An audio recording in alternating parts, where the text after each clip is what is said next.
assalomu alaykum hurmatli haydorlar. 2-oktyabr oyida Xitoydan jatka parsellarimiz yetib keldi. 1 kishilik va 2 kishilik razmerlarda. Qaranglar, ranglari vahshiy shokolad. Rasmitkalari juda ham ko'p, azizlar. Yarki chiqarilgan. Bittasini ochib obzorni qilamiz, azizlar. Qaysi birini? Qanaqasini ochaylik? Qaranglar, qanaqa chiroyli ekan. Dumanam ham ketyapti. MM1 firmasiniki, azizlar.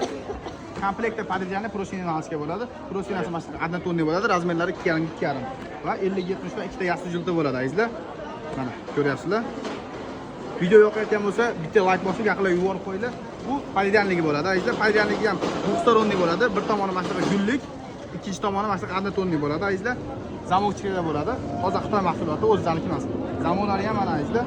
Soatda ishlab turibdi, azizlar. Qaranglar. Zinga. Mana.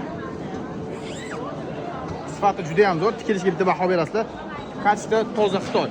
Azizlar, narxi optimga 130 ming so'mdan qilib beramiz. Donaga ham 2-3 oktyabr kunlari. Do'konimizga kelib bemalol haydanglar, sizlarni yaproq qo'lni kutamiz. Barchaga rahmat.